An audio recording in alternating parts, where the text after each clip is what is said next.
गांव में सबसे प्यारा घर रमेश और सीमा का था। रमेश सीधा सादा मेहनती किसान था और सीमा एक प्यारी गृहिणी। उनकी 5 साल की बेटी पिंकी पूरे घर की जान थी।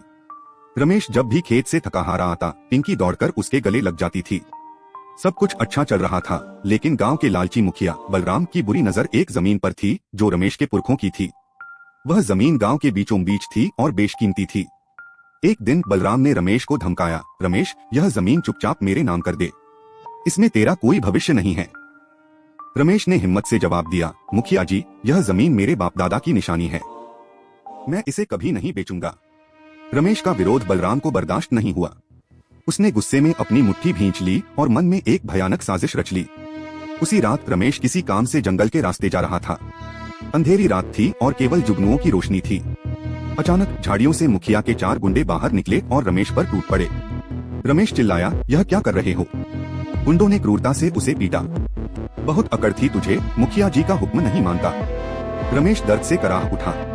जब वह बेजान हो गया तो गुंडों ने उसकी लाश को खींचकर गांव के बाहरी छोर पर मौजूद सूखे और गहरे कुएं में फेंक दिया। सुबह हुई। सीमा रमेश का इंतजार कर रही थी। पिंकी बार बार पूछ रही थी, माँ, पापा अभी तक क्यों नहीं आए? सीमा ने पुलिस बुलाई। तलाशी शुरू हुई। मुखिया बलराम खुद सबके सामने दिखावटी हमदर्दी जता रहा था। 2 दिन बाद पुलिस ने लापता का केस बंद कर दिया, क्योंकि मुखिया की पहुंच ऊपर तक थी और कोई सबूत नहीं मिला। सीमा का जीवन अब केवल आंसू से भरा था। पिंकी अपने पापा की तस्वीर से बात करती थी, पापा आप कब आओगे? धीरे धीरे घर में अजीब घटनाएं शुरू होने लगी। रात को रसोई में बर्तन खटकते थे, दरवाजे अपने आप खुलते बंद होते थे। सीमा को लगा जैसे कोई उसे देख रहा है। एक ठंडी हवा हर समय उसके आसपास रहती थी। एक रात पिंकी बुरी तरह से चीखकर उठी, माँ, मैंने पापा को देखा। वह कुएं की तरफ इशारा कर रहे थे। सीमा ने उसे गले लगाया, शांत हो जाओ बेटा, वह बस एक बुरा सपना था। लेकिन उस रात सीमा भी सो नहीं पाई। उसे लगा कहीं रमेश की आत्मा तो नहीं भटक रही। ठीक उसी समय गांव में मुखिया बलराम और उसके गुंडों के घर में भी अजीबोगरीब चीजें होने लगी। गुंडों के खेतों में रात भर में आग लग जाती थी। उनकी गायें बिना किसी कारण के मर जाती थीं। उन्हें सोते समय ऐसा महसूस होता था जैसे कोई उनके सिरहाने खड़ा होकर धीमी डरावनी आवाज में हंस रहा हो। पहला शिकार मुखिया का दाहिना हाथ कालिया हुआ। एक रात कालिया शराब पीकर अपने कमरे में सो रहा था। अचानक कमरे का तापमान तेजी से गिर गया। चादर खींचकर कालिया ने आंखें खोली। उसने देखा कि रमेश की खून से सनी भयानक शक्ल वाली आत्मा उसके ऊपर झुकी हुई है। आत्मा की आंखें अंगारों की तरह जल रही थीं। वह भयानक आवाज में बोली, कालिया, तूने मुझे मारा, आज मैं तुझे। कालिया चीख भी नहीं पाया। रमेश की आत्मा ने एक झटके में उसका गला दबा दिया। सुबह जब कालिया की लाश मिली तो उसकी आंखें खुली थीं और चेहरे पर इतना भयानक डर था कि देखने वाले की भी रूह कांप जाए। गांव में हड़कंप मच गया। मुखिया बलराम डर से कांप रहा था। उसे यकीन हो गया कि यह रमेश का बदला है। फिर एक दिन मुखिया अपनी बैठक में बैठा था। अचानक पिंकी घर में घुस आई। पिंकी की आंखें सूजी हुई थीं, लेकिन उसकी आवाज बहुत गहरी और कठोर थी। यह रमेश की आत्मा थी जो पिंकी के शरीर से बोल रही थी, बलराम, तूने मुझे धोखे से मारा, अब मेरे पास समय नहीं है। अगर अपनी और अपने परिवार की जान चाहता है तो कल शाम गांव के बीचों बीच सीमा और पिंकी के सामने आकर सच कबूल कर। मुखिया इतना डर गया कि उसकी पैंट गीली हो गई।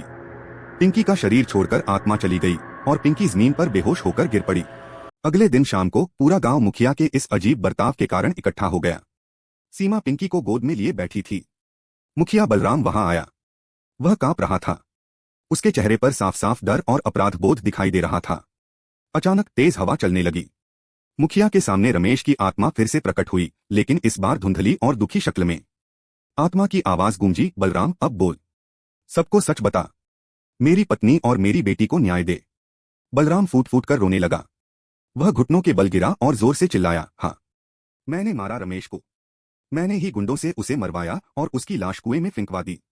मैं लालच में अंधा हो गया था, मुझे माफ कर दो। पूरा गांव सन्न रह गया। सीमा का दिल टूट गया। वह बेतहाशा रोने लगी, रमेश, रमेश। उसकी चीखें पूरे गांव में गूंज उठीं। जिसने भी सुना उसकी आंखें नम हो गईं। यह सुनकर सबका कलेजा फट गया। पिंकी भी अपनी मां को देखकर रोने लगी। आत्मा सीमा के पास आई और एक पल के लिए सीमा को लगा जैसे किसी ने उसे प्यार से छुआ हो। फिर आत्मा पिंकी के माथे पर अपना हाथ रखा, जैसे आखिरी बार उसे प्यार कर रही हो। आत्मा ने फुसफुसाहट में कहा, सीमा, पिंकी, अपना ख्याल रखना, मुझे शांति मिल गई है। और फिर रमेश की आत्मा हमेशा के लिए शांत होकर गायब हो गई। पुलिस ने मुखिया बलराम और उसके बचे हुए गुंडों को गिरफ्तार कर लिया। सीमा और पिंकी को न्याय मिला, रमेश की जमीन वापस मिली, लेकिन रमेश को खोने का दर्द उन्हें हमेशा रुलाता रहा।